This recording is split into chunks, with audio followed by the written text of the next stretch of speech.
you are mostly working in the high ticket, right? And most people don't have a guts and courage for this to charge like for their skill for $1,000 to 1,500, 2,000, whatever the high ticket it is. How did you make it possible? How was the journey for you? Yeah, absolutely. So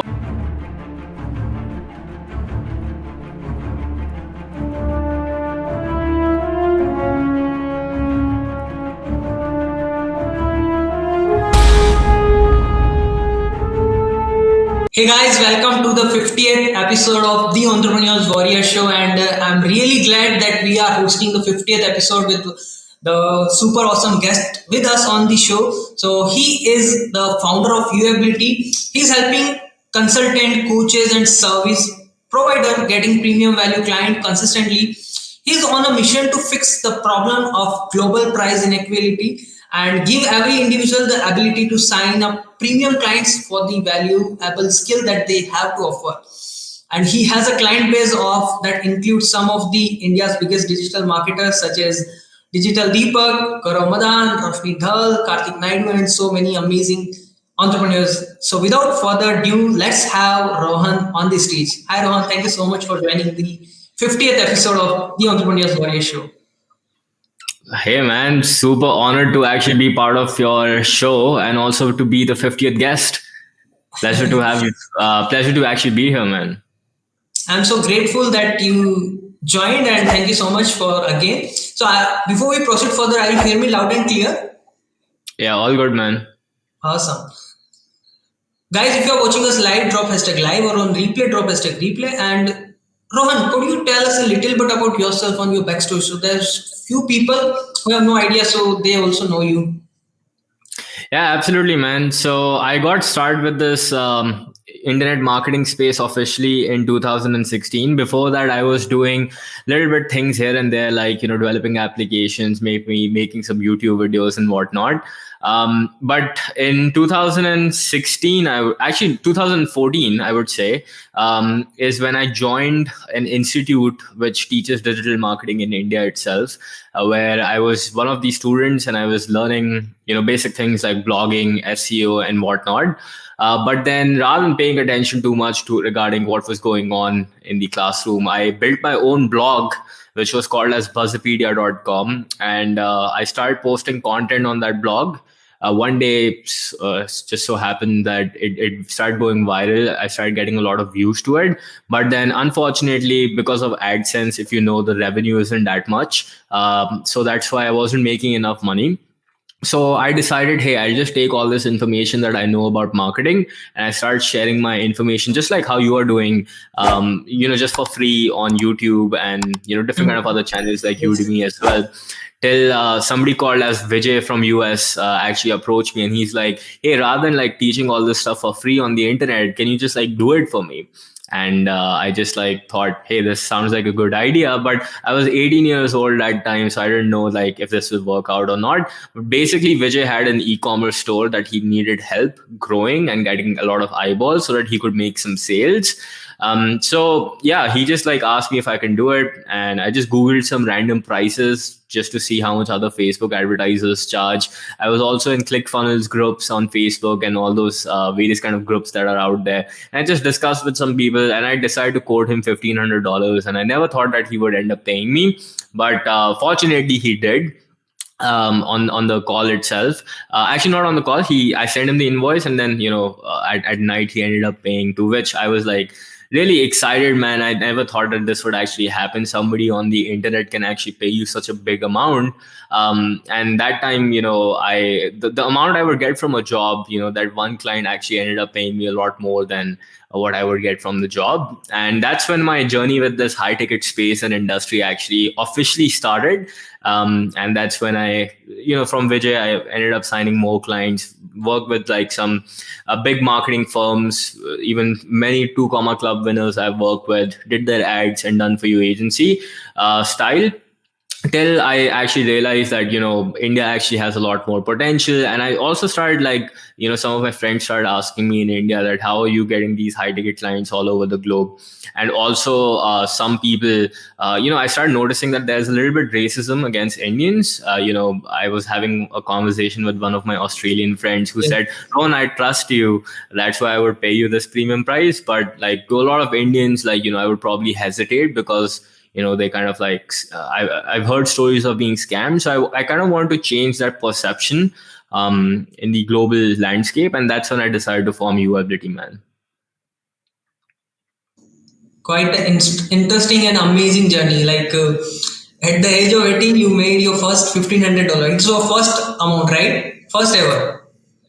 Actually, my first dollar online was when I was like 15. I think it was AdSense revenue that I Okay. got. So I used to make mobile applications, games for iPhone, and I put it on the store, and I think they got like 80,000 downloads each. I think I put two games, and I think I made $100 from that. So that was my first income, man.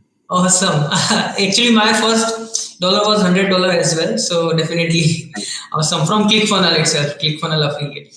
And I, you're still in your 20s. You started your journey at the age of 15, and right now you are 25, 26. Yeah. So, yeah. and you are making 1 crore per month without any live events, workshop, webinars. How you are doing it? Like, how does your funnel is look like? Yeah, absolutely. So we use something called as a video sales letter. I'm sure like a lot of people must have heard of that. It's a call funnel where people just go to a landing page, watch a 35 minute video, which explains what you do, your background, your client base, and everything else. And at the end of the video, there's a simple call to action to book a call.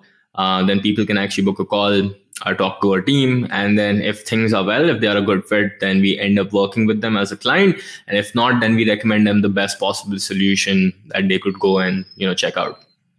Wow, that's Yeah. awesome. Definitely a very simple and straightforward funnel. Like just go to a VSL, video sales letter, and check out the 30 minute of video. And I am seeing a lot of your ads, which is very great, creative. Such a great way you are getting attention from the people, from the audience with your ads and all. Uh, you are mostly working in a high ticket, right? And most people don't have a guts and courage for this to charge like for their skill for $1,000 to 1,500, 2,000, whatever the high ticket it is. How did you make it possible? How was the journey for you? Yeah, absolutely. So after this Vijay client, I even like went on to sell some low ticket courses as well on webinars and Udemy and stuff. But then what I ended up realizing is like a couple of things. The first one was that a lot of people that were buying these low ticket courses were not super serious. This means that they would buy these programs, but when it comes to their success, a lot of them won't be serious. A lot of them won't be committed, and as a result, it kind of was affecting my own confidence as well, because I was wondering like, why are they not taking action? What's really happening?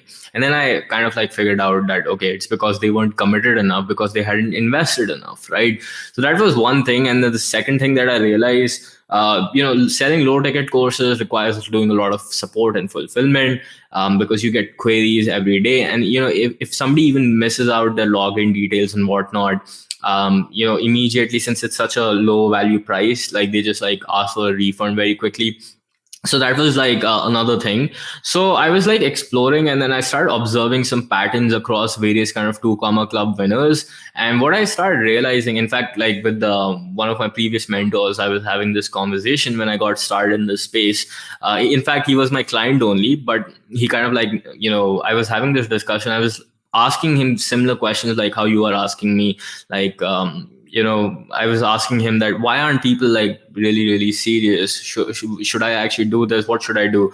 He's like, if you're good at what you do, right, and if you genuinely believe that, like how Russell Brunson says, there are three markets, right? Either you can help somebody make more money through wealth, you can help them improve their relationships, you can help them get in shape, right, by improving their fitness. So if somebody could actually work with you and get, like, let's say, save their marriage, which is, like, let's say, about to end, or if somebody could actually get in shape, let's say they get one additional year only after working with you because they were able to improve upon their health, or let's say if somebody could make an additional 1 lakh rupees online with your help, right? What is the value of that thing, right? So that is why a lot of people, like, get stuck, because they do not understand that what they are doing as coaches and consultants is really, really valuable.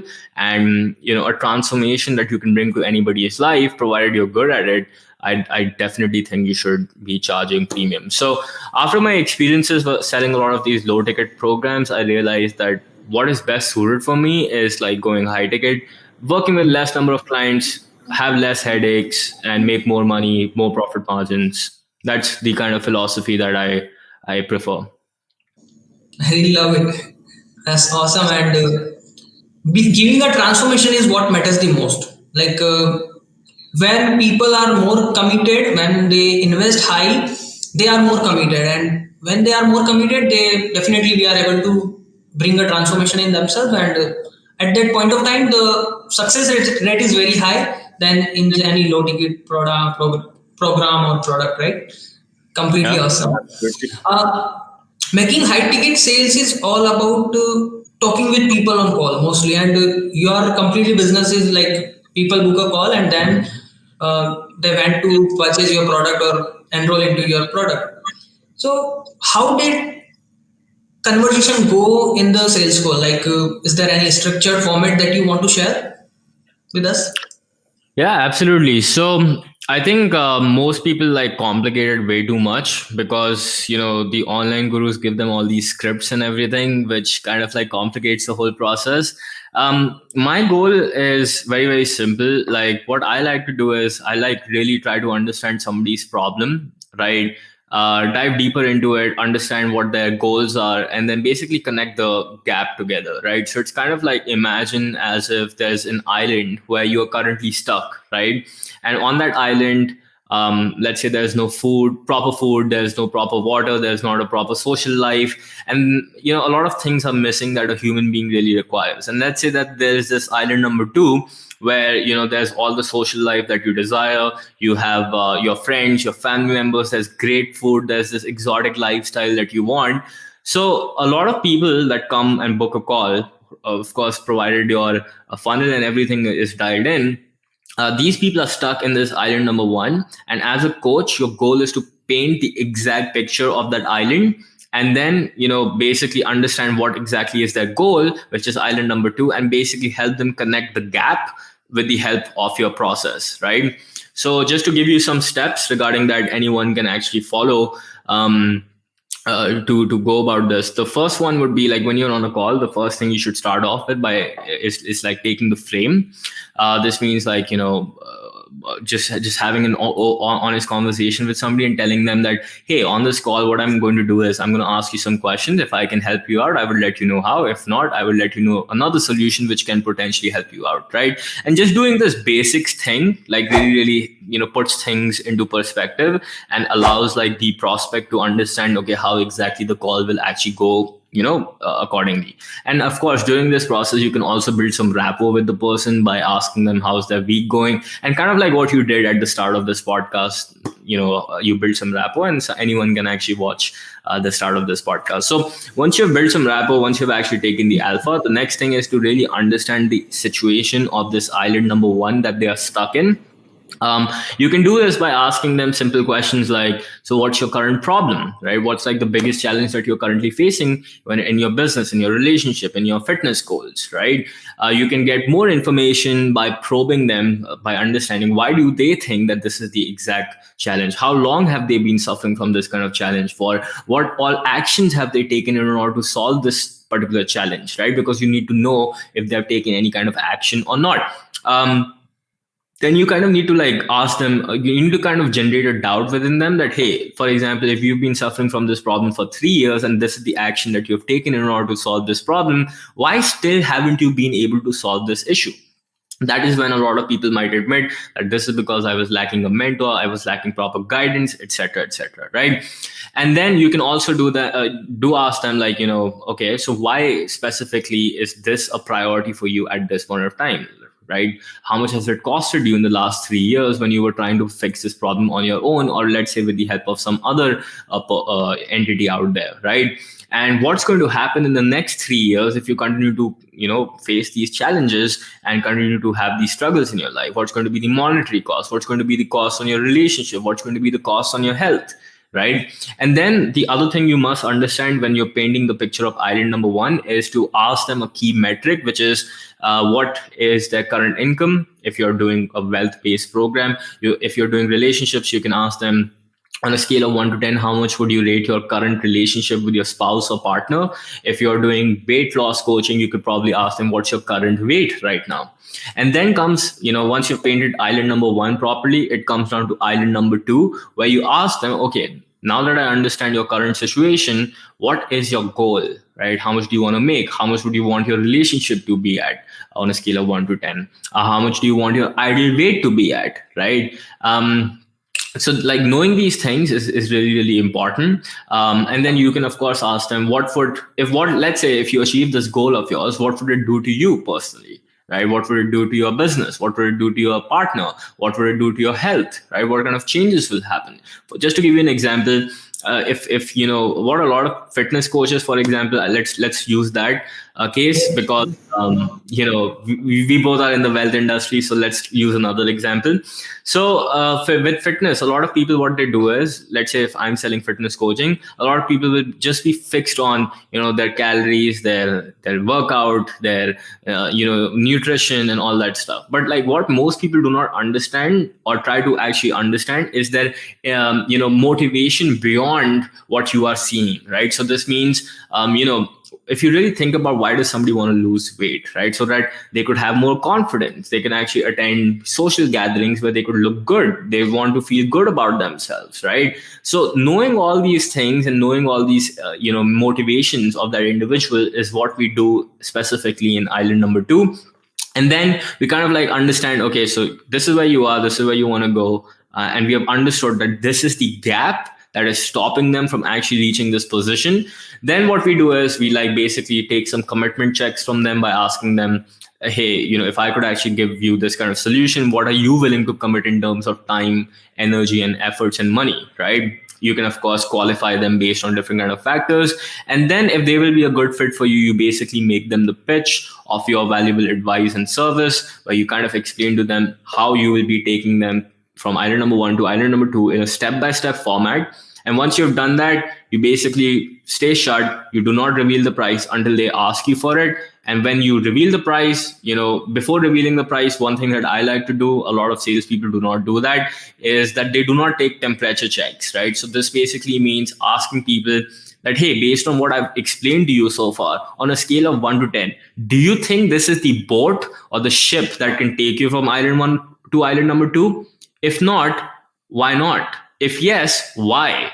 Right? Because you need the prospect to self-sell them to make sure that they are sold to the concept that you are actually trying to tell them about.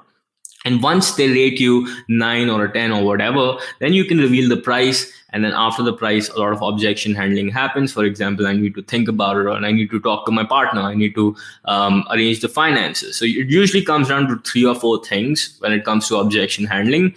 So the first one would be, they either don't have money. Number 2 would be that they don't trust you. Number 3 would be they don't trust themselves. They're not confident in themselves. Like how you were saying earlier, that a lot of people don't have the guts to actually charge high ticket. So that is like a confidence issue that we also face when we are talking to our prospects.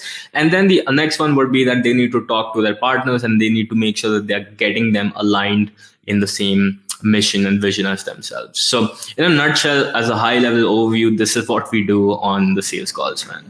Crazy, man. You nailed it, and you break down complete process within just 5 to 7 minutes. And guys, if you just go and implement it, watch this interview on by pose and type all the questions. Definitely, you also can make it possible, like how Rohan and that team is doing it, right?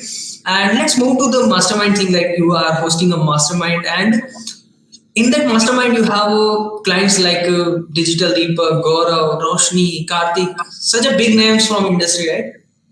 And you grow this mastermind completely organic, all organically. So how did you make it possible? Because they all are on certain level in their journey. Like, so how did you create a need in themselves so they join your mastermind? And it is something your high end product, your very super high ticket product, right? How Yeah, did you do absolutely. this? So the question is like, how did I sell these initial members into the mastermind? Yes, what is the process for to because they are on the level for the Yeah. sales process, right? Yeah. Yeah, absolutely. See, in my opinion, the more successful you are, the more you crave mentorship because you understand the value of mentorship and saving Yes, time. So, in fact, working with these bigger people is a lot easier than working with, let's say, somebody starting out because we don't have to rewire their beliefs that, if let's say, you go to the gym every day, you have been going to the gym for the last 5 years, right, and you're not seeing any kind of progress. Now a lot of people, what they do is they would like sit down and start blaming everything around them, that this is not working out, or the gym is bad, or this doesn't work for me, instead of just like finding somebody who has a great body, it's somebody who's already in shape, and paying them money and saying, being like, hey, can you just teach me how you are getting this result. So a lot of these successful people actually don't need to change their beliefs because they already understand the value of how much time they can save if they rather than trying to figure it out on their own, they could actually just work with somebody who has done it, right? So to answer your question, how did I start this? Well, initially mastermind started with just like our initial clients of our front end program who basically transcended into the back end program, and then eventually what happened is, I think like or people started seeing our ads, and things were going well. And of course our case studies were like really really awesome. For example, out of I think 1,200 plus clients that we have worked, we have produced over 588 case studies, and we wow, all have them crazy. like proper screenshots of their results, right? So 588 case studies out of 1,200 plus clients. I don't know anyone in the Indian space who was able to even match a client to success ratio. So that is why the word of mouth actually grew, and a lot. Like for example, the first member I think who joined us was Deepak. In fact, his partner Jain booked a call with us many times. But I think what Jain says the reason why he bought it, because when he booked a call with us, our head of sales Pratham actually said no to him, and he said that, hey, I don't think we can work together, because I don't know, at that point of time it wasn't a good fit for him probably. And that's what Giant at least tells me till date what attracted him, that he was like, hey, if these people are saying no, everyone is trying to sell me, but these guys actually care about my success and recommended me the path that is best suited for my requirements. And that's when he brought DD, and then word of mouth grew, and then slowly gradually more and more people started just like finding out about it, and it just organically grew, man. We don't promote it that much.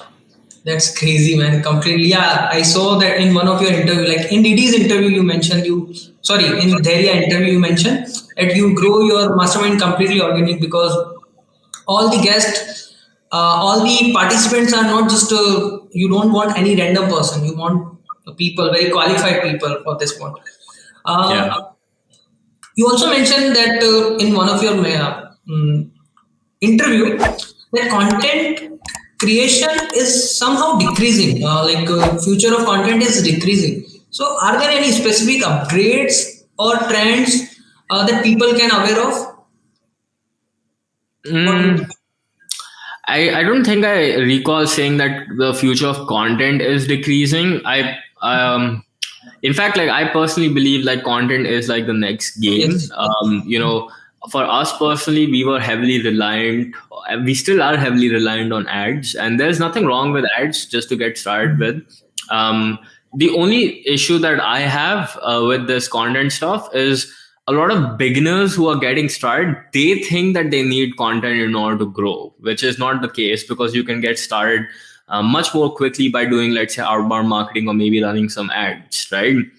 But for people who are, let's say, at least for example in our mastermind, we are discussing things like how we can even grow more in this content space, because it'll then act as a channel where we don't necessarily need to pay for ads in order to get similar level of eyeballs, and it does benefit you. So like kind of like even what you are doing over here, it's really good, man. You should, this is a great way, great tactic to interact with people, and even it can work as a good client generation mechanism. Yes, true. Definitely, it's a true. Thank you so much.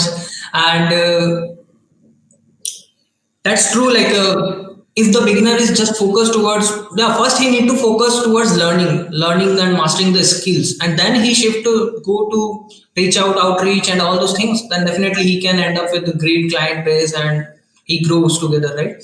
And Yeah.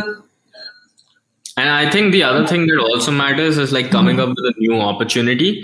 For example, one thing that I really liked about what you are doing is a lot of people are just like, talking about the same stuff, like how you can get clients through LinkedIn, how you can do Facebook ads and all that stuff.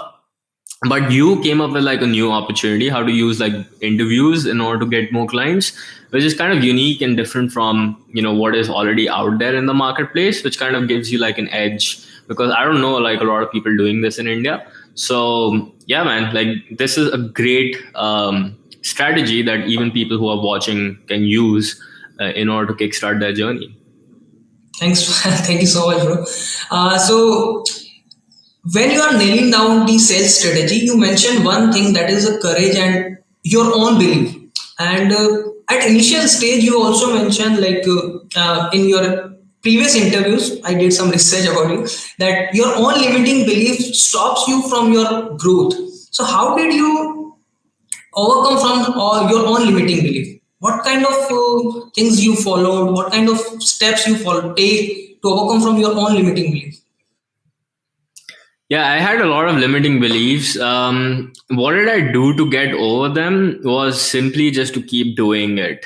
Right now, what happens is when you have like some sort of limiting belief, a lot of people just tend to like give up and then just move on or away from that particular thing, and then like try to do another thing, and then they'll have another limiting belief, and then they'll get stopped. Right. So I think the thing that really helped me was doing the same thing, which was really boring and frustrating consistently every single day for the next for 3 years plus, and repeating it again and again, which really helped. And when you do it consistently, what happens is you develop a lot of conviction, and your conviction allows you to eventually get over these limiting beliefs. For example, some people were asking me, "Hey, Rohan, how are you able to like do this coaching? Like, how are you able to coach these clients? How are you able to give them the right solution to their problems?" Well, to think about it. So when we started UAbility in 2019, what it's 2022 right now. So since the last 3 years, right, I have done 2 calls every week, talking to people like yourself and giving them advice. And the only times I've taken probably like an off was if I went on a vacation. But I even remember, even during COVID, I myself got COVID, but I was still doing the Q&A calls, right? So that level of commitment and consistency allows you to get over those limiting beliefs, and I think that is what a lot of people struggle to do and keep up with, and that's why they give up. Yeah, that is definitely what I learned from everybody, and every mentor of mine mentioned this one thing, like, do one thing for a long time, you will definitely achieve what you want to, and you are becoming a person to, because before you making the money, you have to become a person to keep that money, right? Thank you so much, Exactly. Rohan, for coming and sharing a lot of value. Where do people can find you? Well, you can search for UAbility on Google, or you just Yes. go to our website, man. And like we are everywhere: Facebook, Instagram, YouTube. Just type UAbility, and you'll be able to come across us, and you'll be able to find us. Definitely, I'll drop the all link in the chat box. You can check out, and in description. Before we close the show, would you like to share the three major skill that everybody should have to learn? Um, Honestly, like it really depends upon what you wish to do. For example, if you want to be, let's say, somebody like Mark Zuckerberg and like start a SaaS or a great software company, sorry, probably like the skill that you should prioritize would be on coding, right?